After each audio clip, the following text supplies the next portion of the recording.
never smoked by age 18, the odds are 3 to 1 he never will. By age 24, the odds are 20 to 1. Basically, if you don't begin smoking before about your mid-20s, you most likely never will. In fact, 90% of adult smokers began smoking before the age of 18. And tobacco companies know this. They know that in order to have a lifetime customer for their product, they have to target young people like you and I through predatory advertising. From ads on social media to huge displays at eye level to the candy buckets at checkout, the tobacco industry spends about $8.3 billion a year advertising in gas stations and convenience stores that middle and high schoolers frequent. And now, too, we're seeing the same thing with vaping ads. A typical ad comparing vaping to smoking will list all of the awful things about traditional cigarettes and that vaping is just water and flavoring. However, the chemical names you'll see here on the screen are chemicals that both products share, from paint thinner to preservatives for dead bodies to carcinogens.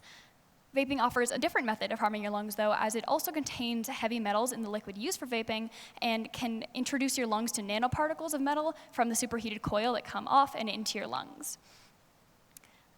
So what does this mean now in 2021? Consider that where I live.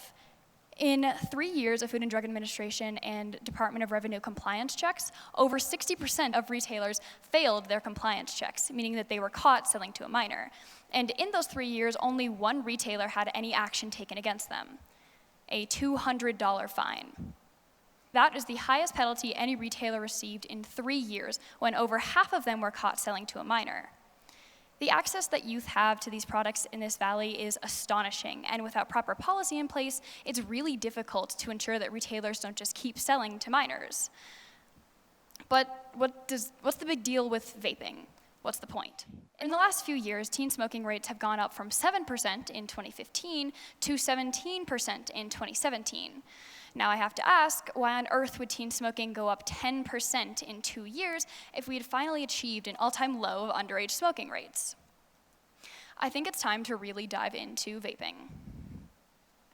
So our brains are not yet fully developed until our mid-20s, and the part that's still kind of missing is our prefrontal cortex.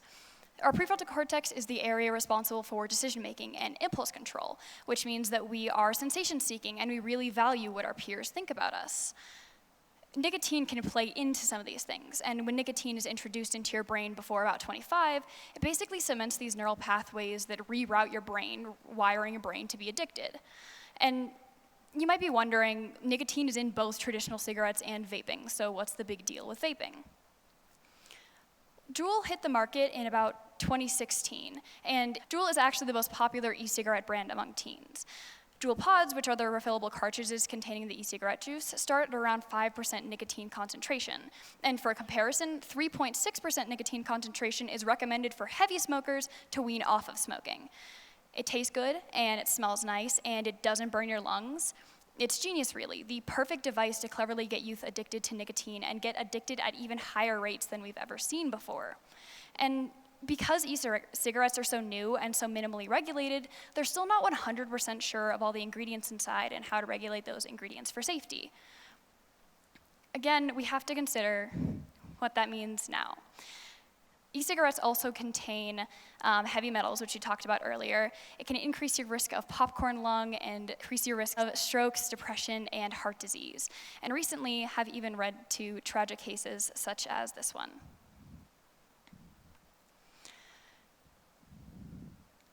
When attempting to conduct an inventory on all of the unique e-cigarette flavors, the FDA found over 7,700 unique flavors, the majority of which target youth preferences with flavors like cotton candy or gummy bears.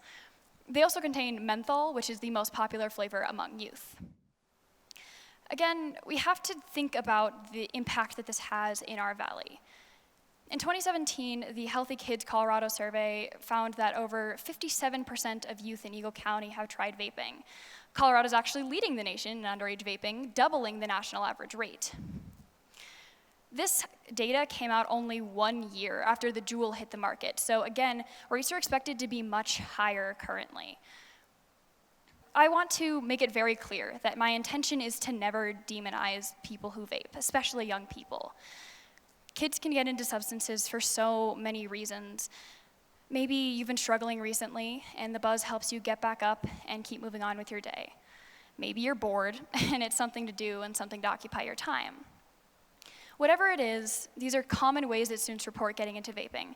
But sadly, what we see is that any way students start, they then continue to vape to deal with whatever stressors exist in our teenage lives. You might be wondering, why do I, a pretentious 18-year-old who's never really struggled with addiction, care so much? I love my brothers. And in the spring of my sophomore year, 2 of my childhood friends got drunk and tried to break into my house to steal Juul pods from my little brothers. They were 13 and in 7th grade and had access to these products, feeling the need to use them. My childhood friends were 14 and 15, and they were so addicted that they felt they had to break into somebody's house to get their nicotine fix. None of these children were old enough to drive, but they had access to addictive and harmful products. And that broke my heart. From that point on, I wanted to do something. I couldn't just sit around facing the fact that half of my peers could be facing the potential of lifelong addiction. And I wanted to help my peers and help my brothers. I wanted to know what I could do. So in the summer of that same year, the town of Avon considered implementing Tobacco 21, which is a campaign that advocates for 3 pieces of policy. The tobacco retail license, which we touched on a little bit earlier, increasing the purchasing age to 21, and increasing the price of products containing nicotine. The price increase is actually the #1 way to deter youth smoking. Teens tend to not have disposable incomes, and when they simply cannot afford these products anymore, they just don't buy them in the same rates. The same actually applies for lower income folks as well, as for the similar reasons, when they can no longer afford these products, they actually see the highest health benefits long-term from being forced to stop. The increase of the purchasing age to 21 is also an incredibly significant piece of policy, as more teens know and are closer to other 18-year-olds than they do 21-year-olds. And increasing the purchasing age to 21 dramatically decreases the amount of access that students have to these products. With county efforts, I advocated for this policy all across this region, in Gypsum, Eagle, Edwards, Avon, and Minturn, I think. And I was even fortunate enough to testify at the state capitol in favor of House Bill 1033, which gave counties the rule to regulate products containing nicotine. I was also fortunate enough to meet the governor as he passed the bill into law. I've been able to speak and meet with lawmakers. I've researched and produced presentations, and I'm currently in college to continue my work in public health policy. But the fight for our peer safety is far from over. With the passage of 1033, we were able to implement this policy all across Eagle, Pitkin, Garfield, and Summit County, effectively protecting the youth of this entire region. And I'm incredibly proud of that. But that doesn't change the fact that kids are still addicted, and they still use nicotine to cope, and that those kids still need help. And here's why I hope you can help. Quitting is hard.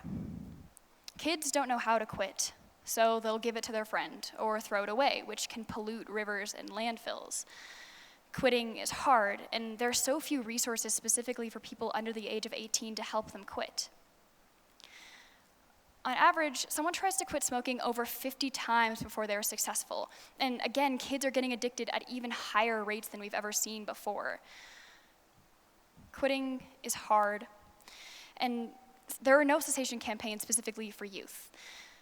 Campaigns need us, need real youth input in order to make them effective.